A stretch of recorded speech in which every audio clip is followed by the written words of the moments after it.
আসলে সময়টা অনেক খারাপই যাচ্ছে বাংলাদেশ আওয়ামী লীগের জন্য এবং ভারতে অবস্থানরত শেখ হাসিনার জন্য। এই মুহূর্তে ভারতের গণমাধ্যমের জরিপ বলছে প্রায় ৫৫% ভারতীয়রা চান না যে শেখ হাসিনা ভারতে থাকুক। তবে যারা চান এদের মধ্যে একটা বড় শক্তি হচ্ছে ক্ষমতাসীন রাজনৈতিক দল বিজেপি। বিজেপির সুবাতাস বইছে। আবার ৫ই আগস্ট পরবর্তী সময় বাংলাদেশের আওয়ামী লীগের জনগণের কাছে একজন সুপার হিরো হিসাবে ভারতের দুইজন ব্যক্তি রাতারাতি পরিচিতি পেয়েছে। এর মধ্যে একজন হচ্ছে বিজেপির ও পশ্চিমবঙ্গের বিরোধী দলের নেতা শুভেন্দু অধিকারী। বাংলাদেশ নিয়ে বিভিন্ন কথা বলে, তার অনেক কথা অবাস্তব, কাল্পনিক, তারপরে নানান কথা বলে। তবে শেখ হাসিনা ইস্যুতে, বঙ্গবন্ধু ইস্যুতে বা আওয়ামী লীগ ইস্যুতে বা ডক্টর ইউনুস ইস্যুতে ওনার যে বক্তব্য, এগুলো আওয়ামী লীগের নেতাকর্মীদের অনেক পছন্দ। তবে যারা ডক্টর ইউনুসের ফ্যান ফলোয়ার আছেন তাদের কাছে অপছন্দ। এখন সেই শুভেন্দু হচ্ছিল গেল কয়েক মাস যাবৎ আওয়ামী লীগের বা শেখ হাসিনার বিশ্বস্ত ভ্যানগার্ড ছিল ভারত সরকারের পক্ষে। সবসময় আওয়ামী লীগের পক্ষে জনমত গড়ে তোলা। ইভেন আওয়ামী লীগের যে সকল পলাতক নেতারা ভারতে আছেন, শেখ হাসিনা সহ প্রত্যেকেই রাজনৈতিক আশ্রয় দেওয়ার জন্য মাত্র গতকালকে বিধানসভায় তাদের পশ্চিমবঙ্গের যে পার্লামেন্ট আছে সেখানে তিনি আওয়াজ তুলেছিলেন। আরেকজন নারীও আছেন। তবে দুঃখের খবর হচ্ছে ভারতীয় জনতা পার্টি বিজেপির এই বিধায়ক, তাকে পার্লামেন্ট থেকে বরখাস্ত করা হয়েছে আজকে। এখন এই লোক আমরা যদি দেখি যে 17 ফেব্রুয়ারি তিনি সহ বিজেপির 4 এমপিকে বরখাস্ত করা হয়েছে। ভারতীয় সংবাদ মাধ্যম এক প্রতিবেদনে এই তথ্য বলছে যে বিরোধী দলের নেতা শুভেন্দু সহ 4 বিজেপির এমপিকে বিধানসভা থেকে 1 মাসের জন্য বরখাস্ত করা হয়েছে। এ নিয়ে এর আগেও তিনি কয়েকবার বরখাস্ত হয়েছেন। তো এবং এটাও গতানুগতিক দ্বারায় তিনি আবারও বরখাস্ত হয়েছেন বোঝা যাচ্ছে।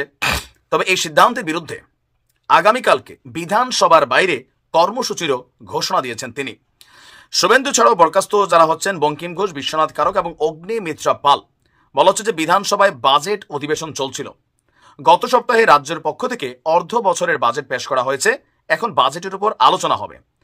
তবে গতকালকে বিধানসভার অধিবেশনের শুরুতেই হট্টগোল শুরু হয়। রীতিমতো এক পর্যায়ে তা তর্কাতর্কিতে রূপ নেয়। এ সময় ওয়েলে নেমে বিক্ষোভ দেখান বিরোধী দলনেতা।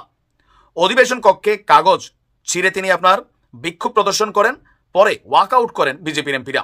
আনন্দবাজার বলছে এই ঘটনায় তৃণমূলের পক্ষ থেকে মমতা দিদির দলের পক্ষ থেকে এই 4 জনকে বরখাস্ত করা হয় এবং পরে এই প্রস্তাবের উপর ভোটাভুটিও হয়। বিধানসভার স্পিকার বলছেন ভোটাভুটির মাধ্যমে সবার সম্মতিক্রমে শুভেন্দু সহ 4 জনকে বরখাস্ত করা হয়েছে। এখন এই পার্লামেন্টটা হচ্ছে মমতার, তো বিরোধী দল হচ্ছে বিজেপি পশ্চিমবঙ্গে। তো সেইখানে তাদেরকে বরখাস্ত করা হয়েছে, যার কারণে আগামীকালকে তিনি এখানে কর্মসূচির ঘোষণা দিয়েছেন। কিন্তু ঝামেলাটা হচ্ছে কি, এই মুহূর্তে তিনি পশ্চিমবঙ্গে একটা বিশাল জনগোষ্ঠীকে আওয়ামী লীগের পক্ষে, ডক্টর ইউনুসকে মোল্লা ইউনুস বলে এটার বিপক্ষে একটা বিশাল মানুষ কিন্তু তৈরি করে ফেলছে, জনমত তৈরি করে ফেলছে, যেটা টোটালি এই সরকারের রানিং গভর্নমেন্টের বিপরীতে অবস্থান করছে। আর এই মুহূর্তে তিনি খুবই সেলিব্রিটি টাইপের একজন নেতা। ইভেন পশ্চিমবঙ্গে মানুষদের মধ্যে আওয়ামী লীগের পক্ষে রাষ্ট্রকে, সরকারকে, বিজেপিকে যতটুকু মোটিভেট করা দরকার, কাউন্সিলিং করা দরকার, ইনফ্লুয়েন্স করা দরকার, এই কাজগুলা এই শুভেন্দু করত। এখন যখন তিনি বরখাস্ত হয়েছেন প্রাথমিক 1 মাস, এটারও বাড়তেও পারে এবার, কারণ লিমিট ক্রস করে ফেলছেন। পশ্চিমবঙ্গ বিধানসভায় একটা স্বাভাবিক রীতি আছে যে 1 বার 2 বার 3 বার পর্যন্ত স্বাভাবিকভাবে অনেককেই বরখাস্ত করা হয়, কিন্তু চতুর্থবার বরখাস্ত করার পর অনেকেই পার্লামেন্টে ঢুকার সুযোগ পান না। তবে যেহেতু ভারতের কেন্দ্র সরকার বিজেপি, সেই ক্ষেত্রে হয়তো এখানে একটা প্রেশার ক্রিয়েট করা হবে আর মমতা তিনি এটা মানতে বাধ্য হবেন। বাট আপাতত আওয়ামী লীগের পক্ষে কথা বলার জন্য ভারতে, পশ্চিমবঙ্গে যিনি সবচেয়ে বেশি কথা বলেছেন, এক নামে সবাই চিনেন তাকে, শুভেন্দু, আপাতত আর পার্লামেন্টে নেই।